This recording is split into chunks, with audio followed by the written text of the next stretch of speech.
So I received this question not just once, but twice, and I want to take the time to answer it. And the question is this: what is the difference between a privacy policy, terms and conditions or use, and a contract? What goes in what? Now, before I answer that question, I want to introduce myself. I am Shayla Jackson, a trademark and business attorney for Purpose Driven CEOs. I'm also the founder of my law firm, Legacy Legal and Consulting Firm, a virtual law firm for CEOs on the go. Because as you are traveling and you are making business moves, you need access to trusted counsel while you are on the go. And that's where we at Legacy Legal come in. And we also help you protect your brand, build a legacy, and secure your wealth. So let's talk about it. What goes into a privacy policy versus terms and conditions of use versus a contract? What is all of this? Well, let me break it down to you like this. When we talk about privacy policy and terms and conditions or use, we're really talking about contracts, but there are contracts for the general public. So this is not a contract where you put someone's name at the top. It's addressed more generally and broadly to encompass anyone who is going to encounter where that privacy policy or those terms and conditions are located. So it's still a contract, it's just a different kind of contract.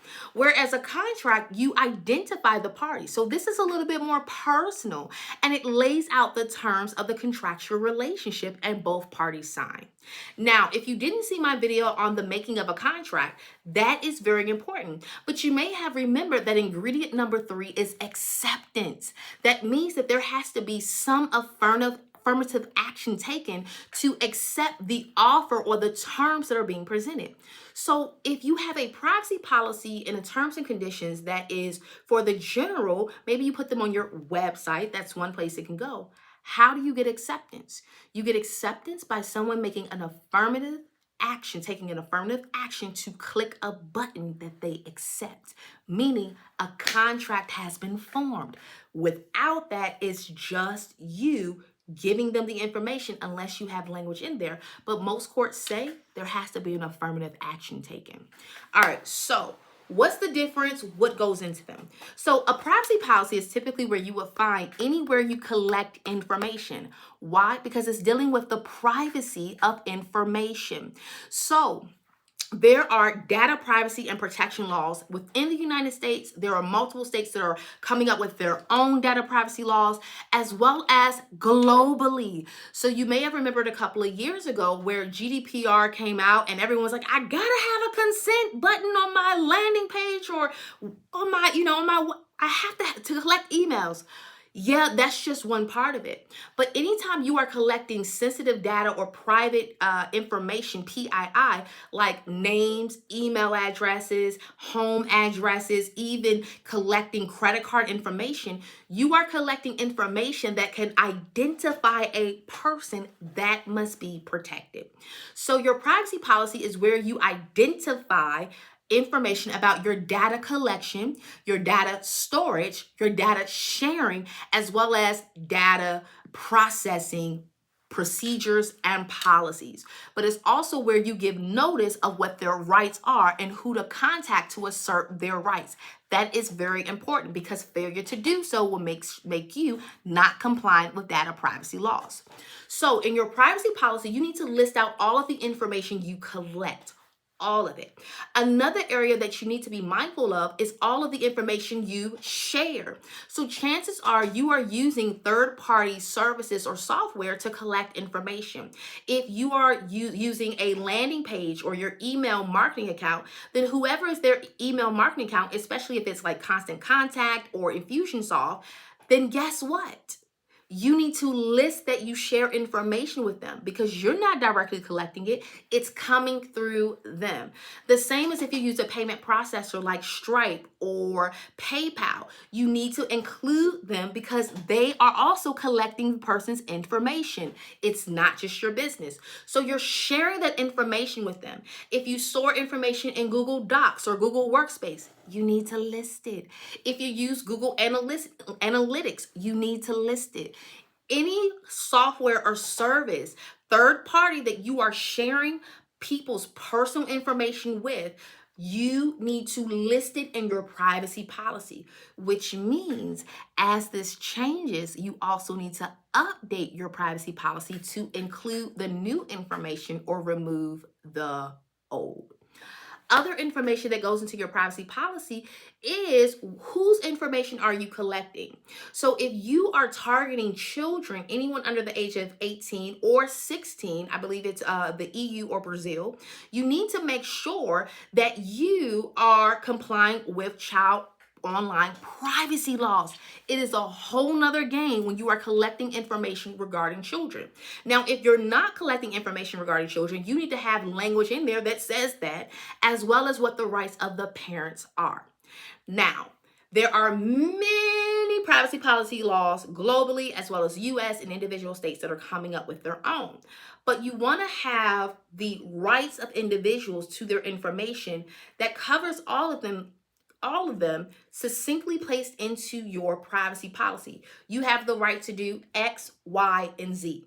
List it out. And to assert your right, you want to list who is the data protection officer in your company. Now, if you're a CEO of one, then it's going to be you. So just list out the email address that they can contact to assert their rights or control their data. So that is the information that goes into a privacy policy. Now, your privacy policy is also a contract. So it needs to put contract language in the privacy policy so that you are protected when people try to come after you. So it has to have that key language that are typically contract language that goes in there to limit liability, to shield you from risk, and also make sure that if you have to go to court, that you are protected in those cases as well. So privacy policy deals with private data, the information that's private to individuals. So what about your terms and conditions or terms of use? Well, those words are used similar and interchangeably. Basically, your terms and conditions or terms of use are like the boundaries of the relationship. So someone is coming into your business. Here are the terms of this relationship. You can do X, Y, and Z, but you can't do this. Here's who owns this, and you don't own that. So some of the things that you want to cover in your terms of use, depending on what you are using it for, if it's on your website, you may want to identify your refund policy. If you are a service-based business, you want to identify your scheduling, cancellation, and rescheduling policy. If you are developing intellectual property or have intellectual property on your website, which you do, then you want to cover the ownership and the use terms of that intellectual property. If you have a client portal or any place where a client can log in and check their account, you want to cover ownership of that account and who owns all of the information and who can use the information uploaded in that account. If you have a place where people can interact with one another, then you want to lay down some boundaries and some rules about who's responsible for what people say. Because when people and when people do disrespectful and flagrant things, you want to make sure that your company is not liable for the people being people. And so you want to put language in there that protects you. If you have a blog, you want to put your disclaimers there. You want to put any legal disclaimers in your terms and use policy. Again, if you have intellectual property, which you do, you want to cover ownership and license of your copyrights and trademarks. You may want to also include any information regarding account access, being able to terminate it at any time for any reason. That way, if somebody is peopling and they are acting in a way that is causing disturbance to other people in their account, maybe you have a community portal, maybe you have a membership platform that is private, then you want to make sure that you can terminate their access. That also includes listing out what are some prohibited behaviors on your website. Perhaps you don't want anyone in the comments of your blog using profanity. Well, guess what? You can put it in your terms and conditions. So you want to list out what are the boundaries, what goes, what doesn't go. And in reality, your terms and conditions or terms of use is a contract. So you also want to have key contractual language in there as well that protects you. And because this changes, because you have to update it, both in your privacy policy and terms and conditions, at the bottom, you want to have a line that says effective effective as of and include the date that you made the last changes. So if it's you made the change on September 1st, 2024, then it should read effective as of September 1st, 2024. And if you change it again on October 1st, 2024, then once you make the changes, then you'll put effective as October 1st, 2024. And so you want to make sure that you are keeping old copies as well. And always include some kind of contact information in both your privacy policy as well as in your terms and conditions at the bottom. Now, those two, the privacy policy and the terms and conditions, you typically see this on your website, but you can also use this on your sales page, your landing pages, and any place that you collect information or you're engaging with the public. And you can include a checkbox that says they have read and agree to abide by the privacy policy and terms of conditions. Why? Because you're making a legally binding and enforceable contract when they do that. Without that, you may not have a leg to stand on if something happens. So that is your privacy policy and terms and conditions. And let me add this, if you have a membership or a subscription program, then your terms and conditions also can be just for that membership program. It's not just for your website, it can be for your program as well. Here are the terms and conditions you agree to abide by becoming a member in my membership. All right, contracts. All right, so privacy policy and terms and conditions are contracts. But when we talk about contracts, we're really thinking about something that's personable, something where the name is written at the top. So what goes in the contract are essentially the terms and conditions of this contractual relationship. Contracts tell a story. And so in there, you need to understand the language of contracts, which I'm not going to delve into this video. But in understanding this, understand that at the very top of the contract, it introduced who the main characters are to the contract. So you've probably read the story as a child. Once upon a time, there were 3 little pigs and a big bad wolf. And I don't know if that's how the story goes, but you are introduced to the main characters. That's what the top of the contract does, the preamble. And so in the preamble, you have what this contract is about. It can be a service agreement, a photography agreement, a non-disclosure agreement. It'll say this non-disclosure agreement. Now we know what the story is about. We know what the subject of the story is. And then it'll tell us who the main parties are, between or by and between. Now we know who the main characters are. The rest of the contract tells us a story of what is this relationship going to look like? What are the terms? What's being offered? What is the restrictions? What can you do, can't do? And there are certain things you want to cover in the contract, but every contract is not the same, and every situation, relationship is not the same. So what you cover in one contract, you might not cover in another. Strategy is important here. This is why you can't just grab a contract off the internet. And contract templates are great, especially when drafted by attorneys who know what they're doing. But when it comes to real situations in your business, you need a contract drafted by an attorney because the situation is different, the risks are different, and the circumstances may be different. So what one contract may cover, and you need that provision, and this contract, it might not be wise for you to have.